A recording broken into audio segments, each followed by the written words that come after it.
एक दिन की बात है। राज्य में बहुत कड़ाके की ठंड पड़ रही थी। एक दिन बादशाह अकबर ने बीरबल से पूछा, बीरबल क्या कोई ऐसा इंसान हमारे राज्य में है जो इस ठंडी में पूरी रात पानी में बिता सके। बीरबल ने कहा, जहाँपनाह ऐसे बहुत से लोग हैं। इस पर बादशाह बोले, मुझे विश्वास नहीं हो रहा है। बीरबल बोले, आप विश्वास करिए, ऐसे बहुत से लोग हमारे राज्य में हैं जो बस कुछ पैसों के लिए कोई असंभव काम कर सकते हैं। इस पर अकबर बोले, ठीक है, आप हमें साबित करके दिखाइए। बीरबल बोले, मैं साबित कर सकता हूँ। अगले दिन बीरबल दरबार में एक धोबी को लेकर आए। बीरबल दरबार में सभी के सामने बोले, यह व्यक्ति सारा रात पानी में खड़ा रह सकता है। इस पर दरबार में मौजूद लोगों को विश्वास नहीं हो रहा था। अकबर बोले, ठीक है, यह आज की रात हमारे महल के पीछे वाले तालाब में सारी रात खड़ा रहेगा। इसके साथ ही यह आज हमारा सही मेहमान है। क्या पता कल यह जीवित हो या ना हो। बादशाह ने यह भी वादा किया कि अगर यह सारी रात इस ठंड में तालाब में खड़ा रह सकता है तो इसे मैं कल ढेर सारा उपहार दूंगा। सारा दिन उस धोबी की खरीदारी की गई। रात होते ही वो महल के पीछे वाले तालाब में जाकर खड़ा हो गया। उसके आसपास कई सैनिक भी मौजूद थे जो उस धोबी पर नज़र बनाए हुए थे। अगले दिन दरबार में बीरबल उस धोबी को अपने साथ लेकर आया। उस धोबी को जिंदा देख बादशाह अकबर भी सोच में पड़ जाते हैं। बादशाह अकबर सैनिक से पूछते हैं, क्या तुम सब ने इस पर कड़ी नज़र रखी थी? सैनिक ने कहा, हाँ जहाँपनाह, हमने इस पर कड़ी नज़र बनाई रखी थी।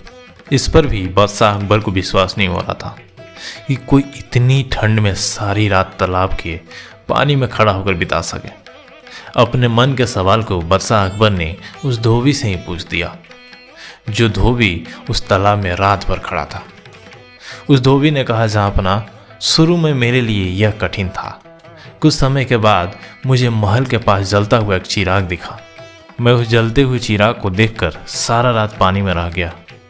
यह सुनकर बादशाह अकबर को गुस्सा आ गया। उन्होंने कहा, तुमने हमारे चिराग की गर्मी को लेकर खुद को गर्म किया और इस तरह सारी रात नदी में बिताया। मैं तुम्हें इसके लिए कड़ी से कड़ी सज़ा सुनाता, पर मैं समझ सकता हूँ कि इस कड़ाके की ठंड में तालाब में खड़ा रहना कितना मुश्किल है। चलो, मैं तुम्हें कोई सज़ा नहीं देता हूँ और न ही मैं तुम्हें कोई उपहार दूंगा। यह सब बीरबल को काफ़ी बुरा लगा, पर फिर भी वह उस समय कुछ नहीं बोले। उन्होंने अपने मन में तय कर लिया कि वह ज़रूर बादशाह अकबर से उस धोबी को उपहार दिलवाएंगे। अगले दिन ही दरबार में बीरबल की काफ़ी ज़रूरत थी, लेकिन दरबार में बीरबल नहीं थे। साथ ही उन्होंने अपने न आने का कारण भी नहीं बताया था। कुछ समय इंतजार करने के बाद बादशाह अकबर खुद ही बीरबल के घर जा पहुँचे। बीरबल के घर जाकर जो बादशाह अकबर ने देखा, उन्हें उस पर विश्वास ही नहीं हुआ। बीरबल ने ज़मीन पर आग जला रखी थी। उसके कुछ गज ऊपर एक पतीली में खिचड़ी का सामान रखा था। बीरबल खिचड़ी पकने का इंतजार कर रहे थे। बादशाह अकबर ने बीरबल से कहा, तुम यह क्या कर रहे हो? क्या कभी इस तरह से तुम्हारी खिचड़ी पक सकती है? खिचड़ी तक आग ही नहीं जा रही है और ना धुआं भी जा रहा है। इस पर बीरबल बोले, जहाँपनाह, खिचड़ी जरूर पकेगी। आप दरबार में जाएं, मैं खिचड़ी पकाकर दरबार में आता हूँ।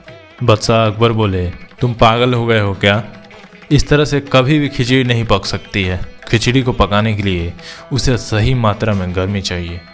बीरबल बोले, जहाँपनाह, जब कई गज दूर जल रहा दिया किसी इंसान के शरीर को गर्म कर सकता है, तो यहाँ पर तो खिचड़ी जरूर पकेगा। आप माने या फिर ना माने, अब बादशाह अकबर को सब कुछ समझ में आ गया। उन्होंने बीरबल से कहा, अब तुम मेरे साथ महल चलो, मैं उस व्यक्ति को उसका उपहार ज़रूर दूंगा। इसके बाद अकबर ने उस धोबी को उपहार दिया। तभी से बीरबल की खिचड़ी की कहानी प्रसिद्ध हो गई। दोस्तों, ये कहानी आपको कैसी लगी हमें कमेंट बॉक्स में ज़रूर लिखें। आपका धन्यवाद।